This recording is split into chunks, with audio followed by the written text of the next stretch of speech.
Farei aqui uma pequena revisão de 2, 3 conceitos discutidos no curso. Basicamente, a função convexa, que nós utilizamos em alguns momentos, por exemplo, quadrado mínimo, para falar do mínimo de função. E, em particular, usamos propriedades de função logarítmica. Bom, então, rapidamente revisaremos esses conceitos. Então, o primeiro aqui, função convexa, a intuição está basicamente indicada nesse gráfico. Quer dizer, a função é convexa sempre que, a partir do gráfico da função, sempre que eu desenhar, colocar quaisquer dois pontos, o segmento ligando esses dois pontos está acima da curva da função. Então, por exemplo, aqui o P1 e o P3, e aqui o segmento P2, P4. Ele está acima da curva. Bom, então isso aqui é uma função convexa. Esse conceito, na verdade, generalizável para dimensões maiores, e formalmente ele poderia ser expressado dessa maneira.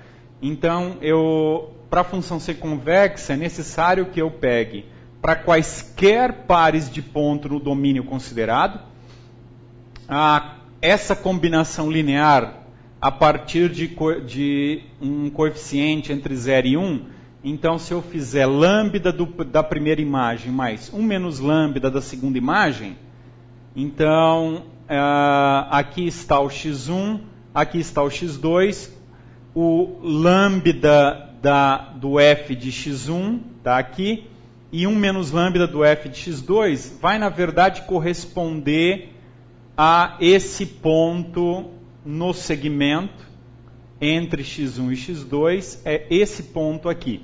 Bom, então, essa combinação linear, que basicamente é um ponto do segmento de reta ligando x1 e x2, portanto, essa indicação desse segmento aqui, e, por exemplo, um ponto qualquer aqui em azul. Isso tem que estar acima da imagem da função aplicada na combinação linear que gera o ponto do domínio. Ou seja, aqui está a combinação dos pontos do domínio e aqui a imagem pela curva. Então, esse ponto vermelho, que é o da curva, tem que estar abaixo da combinação linear. Então, é essa expressão. É interessante reescrever essa expressão aqui para perceber que realmente ela é uma combinação linear, é o segmento, são pontos desse segmento. Eu vou rearranjar essa expressão observando aqui, separando o coeficiente lambda. Então eu vou separar lambda que multiplica fx1, que está aqui, e menos lambda que multiplica fx2, que está aqui, lambda fx2, negativo. E aí sobrou o quê? Sobrou 1 do fx2, então é fx2 lambda que multiplica fx1 menos fx2. Lembrando que o lambda está entre 0 e 1, o que ocorre? Então é basicamente esse ponto aqui, x2, fx2. Se eu tomar lambda igual a 0, eu estou no fx2. Se, por exemplo, eu tomar lambda igual a 1, vai ficar fx2 menos fx2, 0, e vai sobrar fx1. Então eu estou andando nessa direção. Isso é realmente andar no segmento de reta, que está indicado aqui.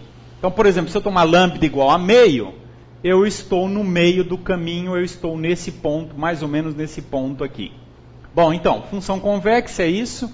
Algebricamente é matematizada dessa maneira aqui. É basicamente uma combinação linear, só que com coeficientes tomados entre 0 e 1. Lambda e 1 menos lambda. Se o lambda está entre 0 e 1, 1 menos lambda também está entre 0 e 1. Um exemplo de função convexa é essa função x2, x ao quadrado. Então, se tomarmos, por exemplo, pegando aqui um software para desenhar, tomando então x ao quadrado, então essa curva aqui, essa função, que está aqui, ela é convexa se eu pegar quaisquer segmentos desenhar, o segmento vai ficar acima do correspondente da curva. Bom, esse é um exemplo. Um outro exemplo, e elevado a x.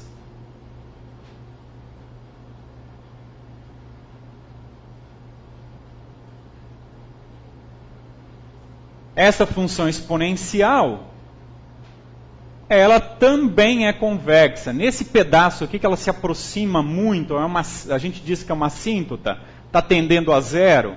Quando o x tende a negativo, né, essa potência aqui, quando a potência do x aqui vai para menos infinito, basicamente então eu estou fazendo o quê? E elevado a um número muito grande em módulo negativo aqui, corresponde a 1 sobre o e desse número em módulo, que é 1 sobre um número muito grande. Bom, portanto, está aproximando a zero, é isso aqui. Mas dá para ver que se eu desenhar um segmento de reta nessas partes aqui, vai estar acima da curva. Bom, esse é um outro exemplo. Por outro lado, um contra-exemplo é essa função log em qualquer base. Por exemplo, vamos pegar aqui o log, basicamente o inverso dessa função aí, que está desenhada, e elevado a x, o log na base e.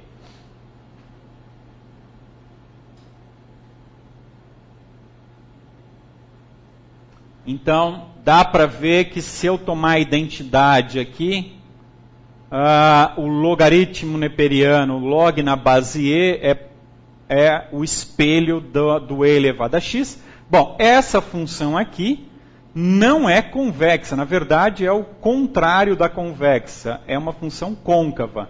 É uma função que se eu ligar quaisquer dois segmentos, a curva está sempre acima. Bom, entre esses dois conceitos, função convexa, que é o que nos interessou, a função côncava existe variações. Outras possibilidades. Bom, então, função convexa, para que nós utilizamos função convexa? O conceito aí da função convexa, bom, primeira observação é que se uma função é convexa, ela é contínua derivável. E, além disso, se ela tem um ponto que é mínimo, a derivada nesse ponto é zero. E, por outro lado, da mesma maneira, se a derivada for zero em algum ponto, esse ponto é de mínimo. Bom, isso é uma característica, é um C somente C para a função convexa. Então, exemplo, pega aquela primeira função x ao quadrado. Fazendo a derivada, bom, derivar polinômio é diminuir aqui a potência, no caso não tem mais nada, então é 2x, a derivada do x quadrado é 2x, igualando isso a zero, eu tenho que 2x é zero. Bom, portanto, a função x ao quadrado que a gente examinou, o ponto de mínimo ocorre exatamente no x igual a zero. Um outro exemplo aqui, e aqui na verdade eu estou construindo uma função de modo a ficar fácil verificar. Então estou fazendo alguns casos aqui. Então, por exemplo, eu estou colocando uma de grau 2, mas uma de grau 2, uma função de grau 2 que é gerada a partir do produto de duas retas. Uma reta que tem 0 em 1 e uma outra reta que tem 0 em 2. Portanto, o produto resultante vai ter 0 em 1 e 0 em 2. É essa equação aqui. Tem duas raízes. Então, nessa daqui, fazendo a derivada, vai dar 2x menos 3, igualando a zero para saber o ponto de mínimo. Então, fica 2x menos 3 igual a zero. Então, 2x é 3, igual a 3, portanto, x é 3 meios. Então, esse é o ponto em que essa curva aí, produz o mínimo. E, no caso, qual é o valor do mínimo? É só calcular a função no ponto 3 por 2, ou seja, 1,5. Bom, fazendo a conta, substituindo, aqui eu tenho 9 quartos menos 9,5 mais 2. Eu coloco tudo no fator comum, então eu vou usar o 4 de denominador comum.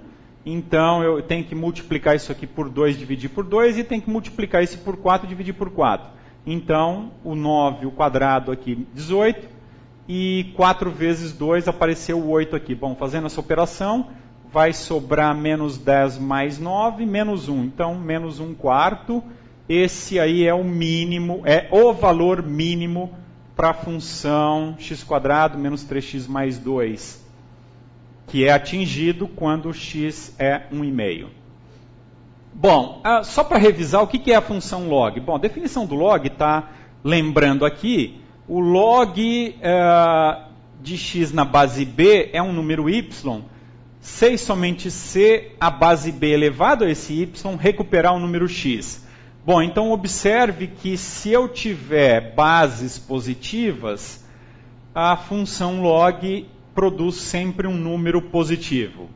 É interessante testar isso aí, ou dito de outra forma, não existe um número real y de tal forma que b positivo elevado a y dá negativo. Então, é uma maneira de visualizar que essa função é sempre positiva. Outra observação, ainda tomando b positivo, se eu tiver agora um número x estritamente menor que a unidade, bom, então o log está definido só para os x maiores ou iguais a 0, maiores que 0, eu estou pegando aqui um que é menor que a unidade. O que ocorre? Vai ocorrer que o logaritmo desse x vai ser um número y, que se eu pegar um x bastante pequeno aqui, isso vai se aproximar de 0. Como é que eu vejo isso? Bom, lembrando então a definição, o log de x é y, quando b elevado a y é x, só que esse x aqui é um número menor que 1. Então, se eu fizer ele se aproximar de 0, o que significa? Isso aqui se aproxima de 0 se o b é positivo, quando, em geral, o y é negativo. Então, eu poderia escrever dessa maneira, um modo de enxergar. Então, isso aqui vai se aproximar do 0 se eu tomar um x aqui cada vez menor que a unidade. Bom, outra propriedade interessante que a gente utilizou é que o log do produto é a soma dos logs. Como é que a gente vê isso? Aplica a definição. Bom, pega o logaritmo em qualquer base b, logaritmo do alfa, logaritmo do beta. Bom, isso aqui eu vou chamar que é uma imagem y de alfa, e essa aqui eu vou chamar que é uma imagem y de beta. Pela definição, o que eu tenho? Eu tenho que a base elevada a esse número dá o alfa, a base elevada a y dá o alfa, a base elevada a esse outro y dá o beta. Ok. Agora vamos verificar então quem é o logaritmo de alfa vezes beta, é um certo y, de tal forma que b elevado a y é alfa vezes beta, certo? Bom, vamos recuperar então essa definição. Pela propriedade aqui dessa definição, o alfa é by alfa e o beta é by beta. Eu substituo aqui. Como isso aqui é uma base comum, eu coloco em evidência, isso aqui dá esse número, beta elevado a essa soma. Bom, mas beta elevado a essa soma coincide com beta elevado a y. Logo, o y coincide com essa soma, que está indicado aqui. E, por outro lado, lembrando, o y do alfa é o log do alfa. E o y do beta é o log do beta. Então, eu substituo esse y de alfa por log de alfa e esse y de beta por log de beta. Bom, então, e o y é o logaritmo do produto. Então, o logaritmo do produto é o log das somas, a soma dos logs, desculpa. Está indicado aqui uma propriedade importante de logaritmo além de outras. Só lembraremos essa. Bom, então, examinamos rapidamente o conceito de função convexa, uma definição mais formal, e vimos isso associado a mínimo e relembramos logaritmo. Então, para essa revisão é isso. Obrigado.